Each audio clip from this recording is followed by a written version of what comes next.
नमस्कार साथियों, मैं ओपी वशिष्ठ और आप देख रहे हैं रुद्राष्ट्र। आज पश्चिम बंगाल में वोटिंग हो रही है, लेकिन ये सिर्फ एक चुनाव नहीं है, बल्कि पश्चिम बंगाल के लिए यह एक निर्णायक मोड़ है।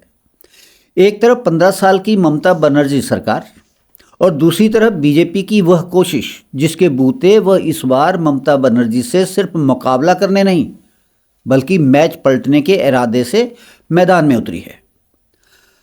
आज के चुनाव का सबसे बड़ा सवाल क्या है? सवाल है, क्या ये चुनाव ममता बनर्जी के लिए एक चेतावनी है या फिर बीजेपी के लिए एक सुनहरा मौका है? साथियों, आज चुनावी ग्राउंड पर जो माहौल दिख रहा है वह बिल्कुल सामान्य नहीं है। सेंट्रल फोर्सेस की भारी तैनाती है, पोलिंग बूथ्स के बाहर वोटर्स की लंबी कतारें हैं और लोगों के चेहरों पर एक अजीब सा तनाव और उत्साह दोनों साथ साथ हैं। ऐसा लग रहा है जैसे लोकतंत्र का सिर्फ उत्सव ही नहीं मनाया जा रहा, बल्कि एक निर्णायक जंग भी लड़ी जा रही हो। अगर हम इस चुनाव को समझना चाहें तो सबसे पहले एक बड़ा फैक्टर सामने आता है, वोटर लिस्ट में शुद्धिकरण से एक बड़ा बदलाव। पिछले चुनाव के मुकाबले इस बार करीब 90 लाख से ज़्यादा वोटर लिस्ट से हटे हैं और कुछ नए जुड़े भी हैं। अब ध्यान से समझिए, पिछली बार टीएमसी और बीजेपी के बीच जीत का अंतर लगभग 57 लाख वोट्स का था। मतलब सीधी भाषा में कहें तो जो वोट हटे हैं वे उस अंतर का बहुत बड़ा हिस्सा हैं। यानी खेल अब पहले जैसा सीधा नहीं रहा, बल्कि इस बार चुनाव काफ़ी पेचीदा हो गया है। लेकिन याद रखिए, सिर्फ गणित से चुनाव नहीं जीते जाते। फिर आता है दूसरा बड़ा फैक्टर, भावना, इमोशन, सोच। कई लोगों में गुस्सा है कि उनका नाम वोटर लिस्ट से क्यों हटा। कई लोग बार बार अपने नाम जुड़वाने के लिए भागदौड़ करते रहे। गरीब और मिडिल क्लास वोटर के लिए एसआईआर एक बड़ी परेशानी बनी। अब सवाल यह है, क्या ये गुस्सा वोट में बदलेगा?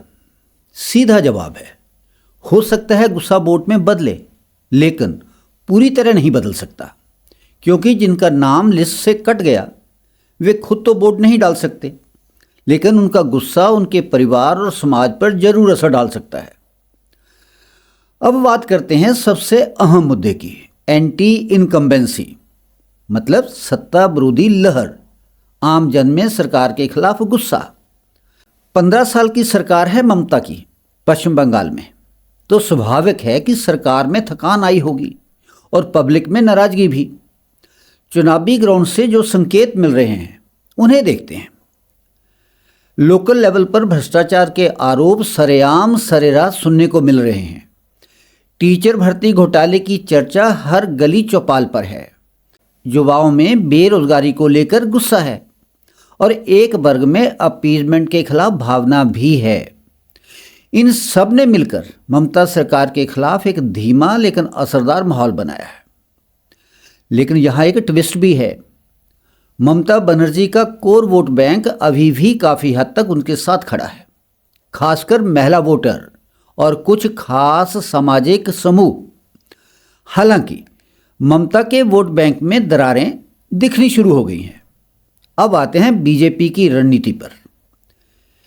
बीजेपी के सामने सबसे बड़ी चुनौती है 40% वोट शेयर से ऊपर जाना, और इसके लिए उन्हें चाहिए अतिरिक्त 8 से 10% वोट का कंसोलिडेशन, यानी वोटों में बढ़त। यानी जो वोट पहले बंटे हुए थे उन्हें एक दिशा में लाना, एक साथ लाना। इसके लिए बीजेपी ने कई मुद्दों पर फोकस किया है। भाजपा ने घुसपैठ और सुरक्षा का मुद्दा उठाया है, विकास और रोजगार को चुनावी चर्चा का मुख्य बिंदु बनाया है, महिला सुरक्षा और परिवर्तन की भावना के मुद्दे को जनता के बीच लेकर गई है भाजपा। आज मतदान के दिन जो एक और चीज़ दिख रही है वह है टर्नआउट और धारणा। लोगों को लगने लगा है कि बीजेपी जीत रही है, इसलिए वह वोटर भी बाहर निकला है जो अब तक डर या संकोच में घर बैठा था। इसमें सेंट्रल फोर्सेस की मौजूदगी और ग्राउंड एक्टिविटी बहुत अहम भूमिका निभा रही है।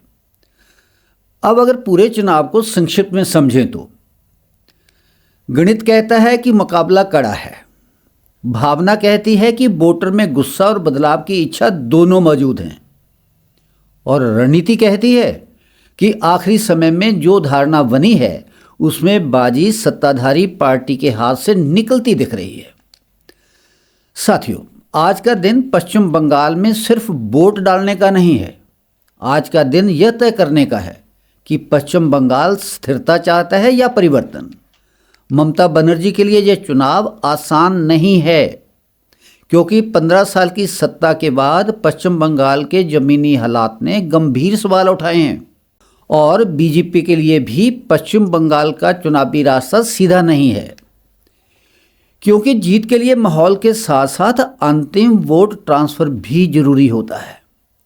इसलिए साफ है कि चुनाव रिजल्ट से पहले ही इतिहास बन चुका है और असली फैसला अब जनता के हाथ में है।